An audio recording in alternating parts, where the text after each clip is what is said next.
Hola, buenos días a todos. Mi nombre es Franco Feldman y soy ayudante de la tercera cátedra de Anatomía de la Facultad de Medicina de la UBA. En este video vamos a hacer la función cadavérica correspondiente al trabajo práctico número 1 sobre la nuca. Muchas gracias. Esta es una vista posterior de la región de la nuca, ¿bien? Donde esto es superior, esto es inferior, esto es izquierdo y esta región es derecha. La región de la nuca va a estar delimitada hacia superior por una línea que pasa por la protuberancia occipital externa y la línea nucal superior. Hacia inferior va a estar delimitada por una línea que pasa por la apófisis espinosa de la séptima vértebra cervical, por el acromion y por el tercio lateral de la clavícula. Hacia los laterales se va a expandir hasta el borde anterior del músculo trapecio. Lo primero que vamos a encontrar siempre es la piel y luego el tejido celular subcutáneo, que en este caso fue retirado. El primer plano muscular de la nuca está formado por un único músculo, que es el trapecio. Si repasamos sus inserciones en esta región, el trapecio se inserta en el tercio medial de la línea nucal superior, a lo largo del ligamento nucal y de la apófisis espinosa de la séptima vértebra cervical. Como pueden ver, todo este músculo que estamos levantando acá es el trapecio con sus inserciones más superiores. Lo mismo del lado derecho. Una vez que desplazamos el trapecio, vamos a encontrar el segundo plano muscular. Que el segundo plano muscular va a estar formado por 2 o 3 músculos. Se dice también que es el plano de las E, y así se pueden acordar de qué músculos estamos hablando.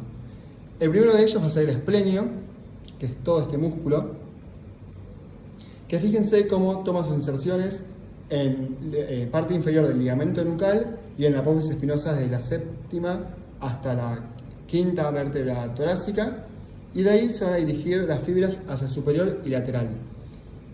Va a llegar un momento en el cual se van a distinguir dos fascículos, uno más interno, que es el esplenio de la cabeza, que se va a dirigir hacia los 2 tercios laterales de la línea nucal superior y la apófisis mastoides, y luego un fascículo un poco más inferior, que es el esplenio del cuello, que va a terminar en las apófisis transversas del atlas, del axis y de la tercera vértebra cervical. El tercer músculo que vamos a encontrar en este plano es este, que es el elevador de la escápula.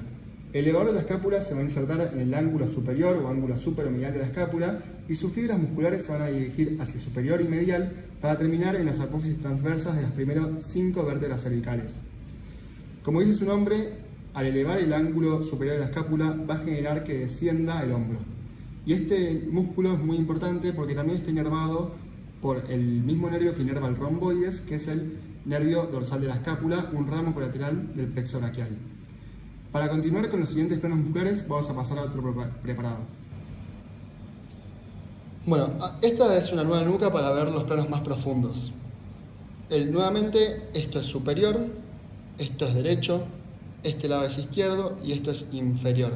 Bien, se retiraron nuevamente la piel, tejido celular subcutáneo, y en este caso nos falta el trapecio. Vamos a hacer énfasis en más que nada la nuca derecha. Bueno, como dije, se retiró el trapecio y lo primero que podemos ver acá es este músculo, que es el músculo esplenio de la cabeza. Fíjense, como lo habíamos visto antes, toma la misma dirección sus fibras para ir hacia los 2 tercios laterales de la línea nucal superior y la apófisis mastoides. Una relación muy importante que tiene este músculo es que va a delimitar, si juntamos con el esplenio contralateral, un triángulo de base lateral por el cual vamos a poder ver un músculo del tercer plano, que es el semiespinoso de la cabeza. Vamos a retirar el esplenio y encontramos ya el semiespinoso de la cabeza. El semiespinoso de la cabeza se va a insertar en las apófisis transversas desde la cuarta vértebra cervical hasta la quinta vértebra torácica, y también puede insertarse en las apófisis espinosas de la séptima vértebra cervical y la primera torácica.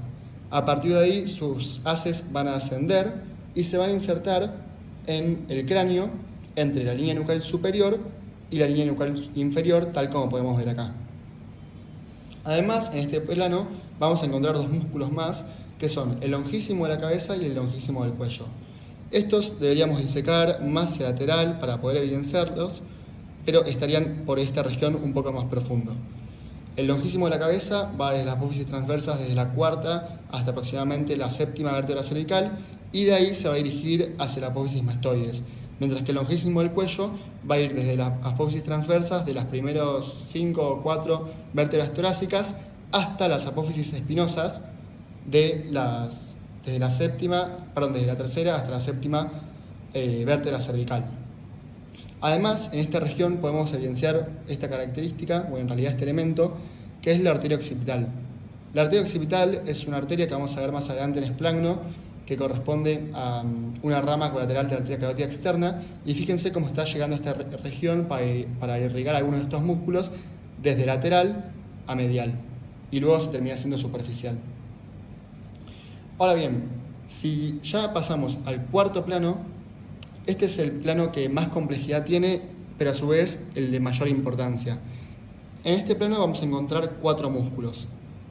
El primero de ellos va a ser el recto posterior menor de la cabeza, que va a tomar su inserción en el tubérculo posterior del atlas y se va a dirigir hacia el tercio medial de la línea nucal inferior. Luego vamos a tener este músculo, que este músculo es el recto posterior mayor de la cabeza, que se va a insertar en la apófisis espinosa del axis y se va a dirigir hacia el tercio medio de la línea nucal inferior. Luego, si la cámara hace un poquito más de zoom, vamos a encontrar a este músculo, tercer músculo, que es el oblicuo superior de la cabeza o oblicuo mayor posterior de la cabeza, que se va a insertar en el tercio lateral de la línea nucal inferior hasta la apófisis transversa del atlas. Y por último tenemos este cuarto músculo, que es el oblicuo inferior de la cabeza o oblicuo mayor de la cabeza, que se va a insertar en la apófisis espinosa del axis hasta la apófisis transversa del atlas. La importancia de este cuarto plano y sobre todo de la nuca es una región topográfica que se encuentra en este plano. Hasta ahora no vimos ninguna región topográfica, pero recuerden que cuando estudian una región topográfica deben primero delimitarla, nombrarla obviamente, luego delimitarla y por último mencionar su contenido si es que lo tiene. Esta región se encuentra este triángulo, que es el triángulo suboccipital o triángulo de Thilot. Este triángulo va a estar delimitado superomedialmente por este músculo, que es el recto mayor posterior de la cabeza. Superolateralmente va a estar delimitado por este músculo, que es el oblicuo menor u oblicuo superior de la cabeza. E inferiormente va a estar delimitado por este músculo, que es el oblicuo mayor u oblicuo inferior de la cabeza. Siempre que hablen nuevamente de una región topográfica, primero delimítenla, así como acabo de hacer recién yo. Y una vez que tenemos los límites, vamos a mencionar el contenido. Como contenido vamos a ver que este triángulo está siendo atravesado por este nervio, que es el nervio suboccipital. El nervio suboccipital es el ramo posterior del primer nervio cervical, ¿sí? El primer nervio espinal cervical. Un elemento que no es contenido, pero que se puede ver a través de es esta arteria, que es la arteria vertebral. Repito nuevamente, no es contenido, sino que se ve a través de y justamente, si recuerdan, a este nivel la arteria vertebral está dirigiéndose desde lateral hacia medial por el arco posterior del atlas. De hecho, en esta región justamente está en el surco de la arteria vertebral en el atlas, que luego se dirige hacia medial, perfora la membrana atlanto-occipital y ingresa hacia el cráneo. Por último, un tercer nervio importantísimo que debemos marcar en esta región, que es este, que se ve ahí, es el nervio occipital mayor o gran occipital o también suboccipital de Arnold, que es el ramo posterior del segundo nervio espinal cervical. Y fíjense cómo su dirección es de profundo a superficial, o mejor dicho, de anterior a posterior, y pasa inferior a este músculo, que es el oblicuo mayor u oblicuo inferior de la cabeza. Una vez que pasa inferior a este músculo, se va a dirigir hacia posterior o superficial y va a dirigirse haciéndose cada vez más superficial, atravesando el seno espinoso de la cabeza y luego el trapecio, para terminar en la piel y los tegumentos de esta región. Bueno, por último, para ir finalizando, esta es una nueva nuca. Se repiten las relaciones, esto es superior, esto es derecho, esto es inferior y esto es izquierdo. Y lo que traigo acá es para que vean a detalle cómo está formado el triángulo suboccipital. Se retiraron todos los planos más superficiales Y fíjense como del lado derecho tenemos nuevamente el triángulo suboccipital. Supero medialmente este músculo que es el recto posterior mayor de la cabeza. Supero lateralmente este músculo que es el oblicuo menor u oblicuo superior de la cabeza. Y este músculo que es el oblicuo mayor u oblicuo inferior de la cabeza. En este caso no vemos al nervio suboccipital atravesando el triángulo, pero fíjense cómo yo a través de este triángulo puedo evidenciar a la arteria vertebral que se ve perfectamente ahí como está siendo agarrada por la pinza. Fíjense de hecho como esto que yo estoy marcando ahí es el hueso, ¿sí? Es el arco posterior del atlas. Y esta es la relación que toma la arteria con el arco posterior del atlas.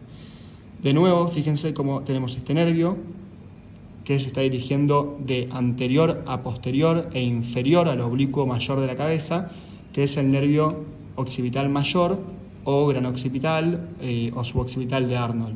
Bien. Y para ver un poquito más a detalle vamos a ir al lado izquierdo, donde directamente se sacaron todos los músculos del triángulo suboccipital, y acá pueden ver perfecto que esta es la arteria vertebral y esto es el arco posterior del atlas y cómo es la relación de la arteria en el surco del arco posterior del atlas. A su vez pueden ver este detalle que ya un poco nos excede, pero fíjense cómo esto es el segundo nervio espinal, es decir, el segundo nervio espinal cervical, con este nervio que ven acá es el nervio espinal, segundo nervio espinal cervical, y fíjense cómo se ve acá una especie de pelotita que estoy agarrando ahora con la pinza, que es el ganglio anexo de la raíz dorsal. Luego, a partir de este nervio espinal, va a salir un ramo anterior, que es este, y un ramo posterior. Y este ramo posterior es el que va a formar el nervio occipital mayor que veíamos dirigiéndose desde anterior hacia posterior e inferior al músculo oblicuo mayor de la cabeza, que es este mismo. Con esto último finalizamos la mostración cadavérica de la región de la nuca. Cualquier consulta la pueden dejar en los comentarios y a continuación les dejo la bibliografía que utilicé para este video. Muchas gracias a todos.